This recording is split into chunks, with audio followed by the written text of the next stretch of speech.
Today I'm going to walk through some of the AI tools out there, my favorite ones, why I use them, and also how you can apply them for your marketing. I'm going to break it down into the text-based ones and then image-based ones. So for the text-based tools, the one that I think everyone's heard of is ChatGPT, and I think it's an overall great overall tool. There are some limitations when you're using it, for example, for blog post or article writing, is that it kind of limits and caps out at 400, 500 words. So if you want like a 2,000 word article, you wouldn't be able to just ask it to make it. Here's the thing, I've heard many people say that the quality isn't good, and that is a direct correlation to the prompt. The prompt isn't good. You can't just say, hey, write an article about this and expect it to cover all the things that you want to cover. You have to essentially give it an outline. You have to come up with the outline yourself.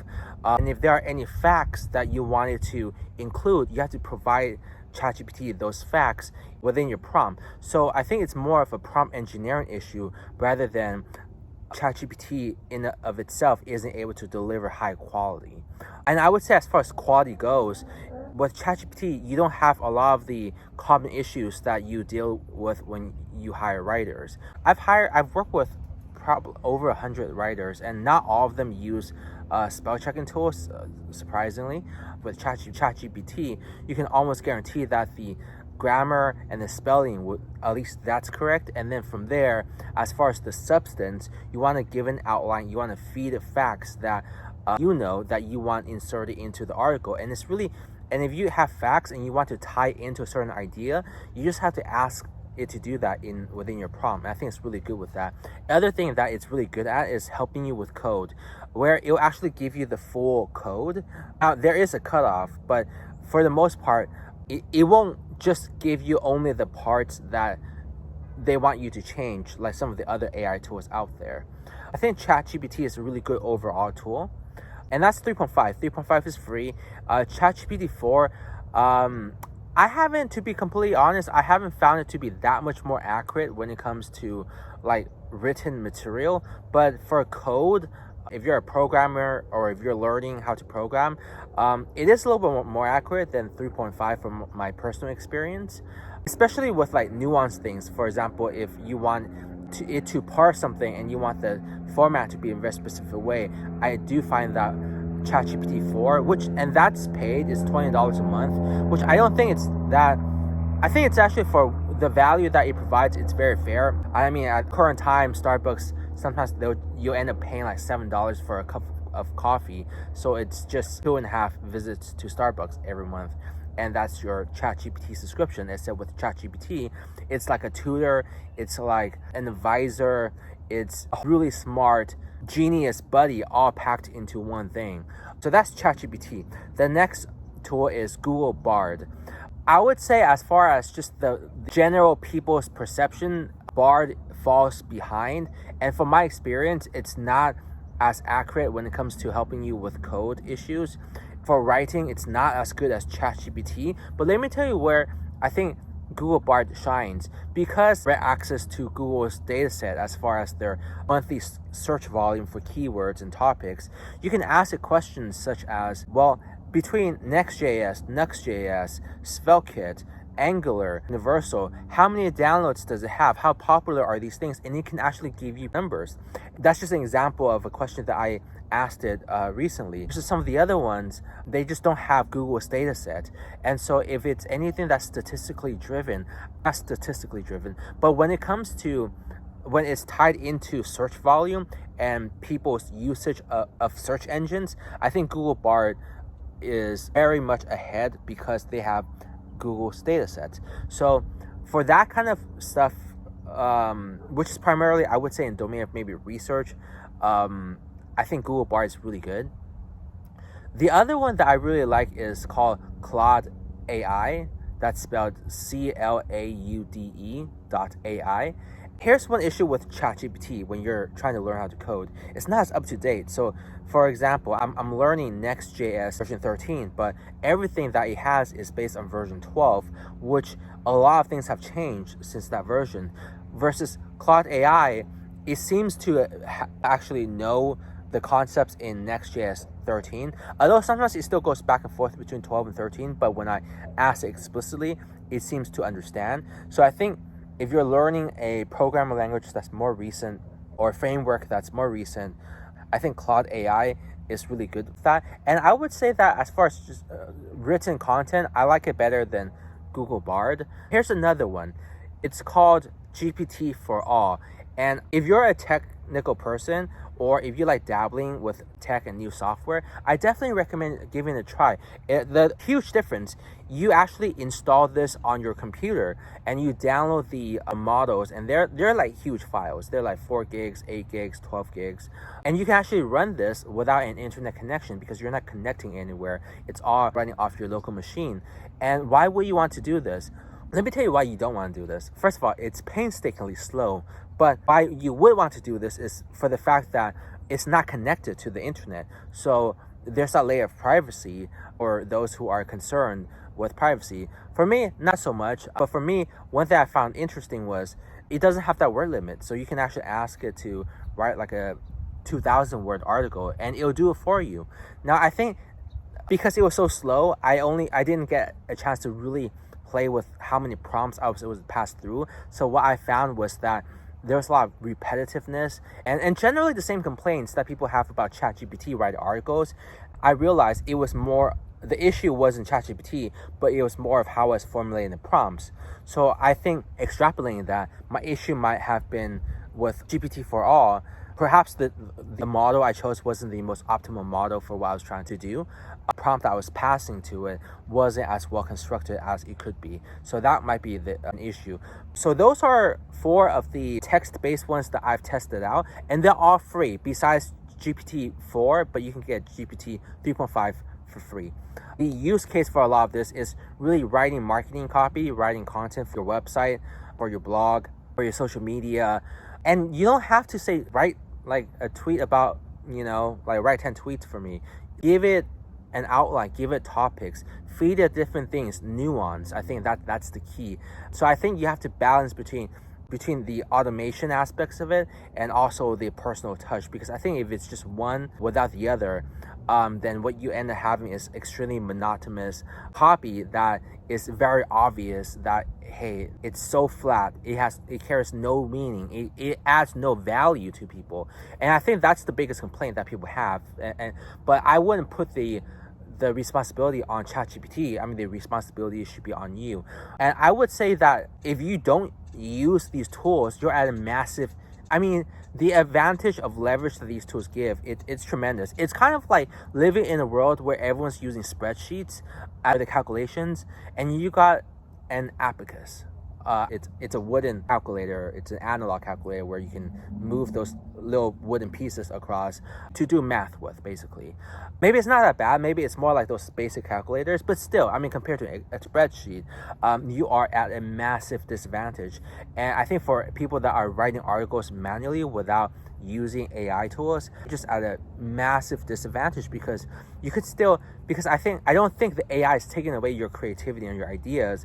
It's more of a mental sparring partner, if you will, or an assistant that can help you to speed things up. It can still be your ideas. Now, you can be as lazy or as creative as you want with the tool. It's how you use the tool. But my advice for every freelancer, every consultant, every agency owner, every SaaS founder, every entrepreneur and not just small business owner, but every business owner should be spending a significant amount of time using these tools so you can get good at using these tools. Because once you get good at using these tools, the amount of output that you have is tremendous compared to doing it the way before. Now, moving on to the image-based ones. I've actually downloaded quite a few of these apps on my phone and on my tablet, but I don't really consider these true like AI, because, they're AI, but they're more of just using something like DALL E in the back end. First one I'm going to touch base on is DALL E 2, which is from OpenAI, same people that have created ChatGPT. And I think it's good. It's not production ready good. The images that it produces, people have 7 fingers. Things will be really weird on there. But I think for creative purposes, and perhaps for really rough wireframing of basic ideas, if you have an idea of an invention and you try to describe it to ChatGPT, maybe you can create your first pass, and then you trace over it manually, and then you go from there. So I think it's good as far as seeding a basic rough prototype. If you have the paid version of ChatGPT right now, DALL-E 3 is actually available. And with DALL-E 3, I think some of the images are production ready. I mean, you can use it on a website. You can use it for your featured image. You can use it for your YouTube thumbnail. They're actually good. Now, some of the quirks, there are many quirks. For example, you can have a stop sign. It will spell the word stop wrong. It's stuff like that, where it's so good, but then with very basic things, it still messes up. But I think if you ask it to produce live image, well, it will produce 6 images, because usually it produces 2 at a time. Not always, but generally. Then you'll probably have one that you can use on your website or blog or social media. So I think DALL-E 3 is production ready. The API is not available yet. So if you need to do things programmatically with the API, the only thing that's available right now is DALL-E 2, which I do not think that's production ready. All of these are pretty much on some other organization or company's servers, and you are basically using service kind of like a cloud model. Now the next one that I want to talk about is called Stable Diffusion. Stable Diffusion is similar to GPT-4All, where you download it onto your computer. And I'll include the link to GPT-4All and Stable Diffusion if you go to ryanhuang.io/tools. Just look for these tools and you'll be able to find them. So Stable Diffusion, what's interesting is you download the software. I think it's like written in Python. Maybe there's some other languages underneath, but I'm seeing this Python files. And you would run this, and it's the one I ran had a web UI, meaning that it opens the website and so in your web browser after you run it, and then you can type and ask it, and it will create the image for you. The same way where DALL-E 2 and 3, how they do it. But also it has not just text to image, but also image to image. So you can pass in an image, for example, a really rough sketch that you've drawn by hand, and it can produce something far higher quality. And if you produce a bunch of those, you can use those as early prototypes, which I think is really cool. Now, you can do something similar. I was at a coding meetup group, and I asked these two guys that, from a software engineering standpoint, a lot smarter than me, and I asked them, well, how does image to image work? And this wasn't exactly what it said, but this is how I interpreted in basically very simplistic terms. So when you upload an image, it converts that image into some kind of text that the computer can understand, and that then gets fed into the image creation model. And so basically, image gets translated into text, not exactly text, but like computer code kind of text, and then that text then gets converted into an image. So then the idea that I had was, okay, if that's the concept of it, then what I can actually do, because if you have the paid version of ChatGPT 4, you can actually upload files to it. So what I did was I uploaded a file, an image of me, and I had ChatGPT, hey, describe me in extremely precise detail. And I took that, and then I went to DALL-E and I pasted that in, and I told it to recreate this in an anime style. And I had to go back and forth a few times, like my chin was too sharp, my face was a little bit too long, that kind of stuff. But after a few adjustments, I was like, man, it's uncanny. This is crazy. So if Stable Diffusion is too complicated to set up, you can still achieve a similar result by using this method, where you would upload the image, a sketch, and then you will have ChatGPT verbally describe it, and then you can have DALL-E interpret that description into, and ask it to be extremely detailed, and let it know that the purpose is for DALL-E 3 to interpret that text and reproduce the image, so it can be as specific as possible.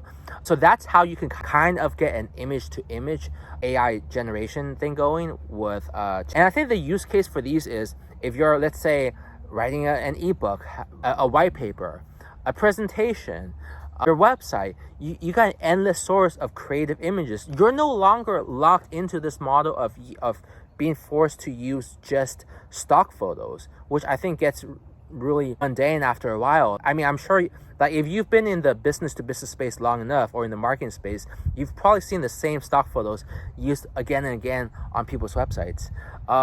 So I think you still have to be a little bit creative with the prompts. Again, I think all of it comes down to the prompts. I mean, if you're not creative, yes, it will, like produce very mundane results. But if you're creative with the prompts, I think the output can be very useful with the AI text generation, and very creative when it comes to the image creation. But you just have to put in the work as far as crafting your prompts.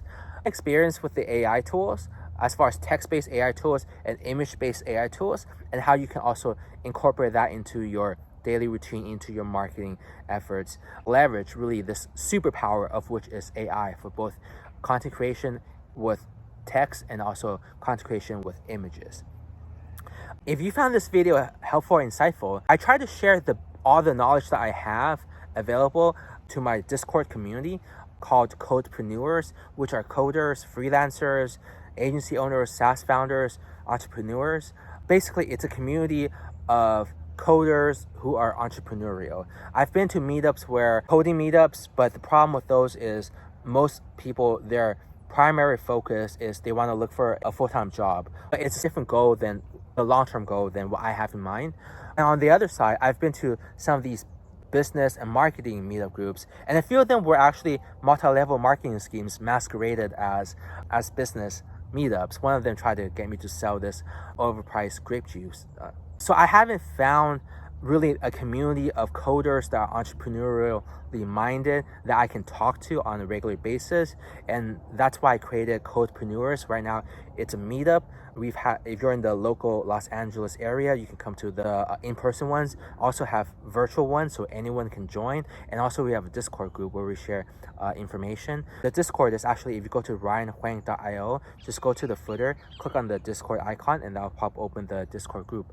And over there, if you have any questions regarding marketing or a website, feel free to ask, and you can have direct access to me. Ask me any questions.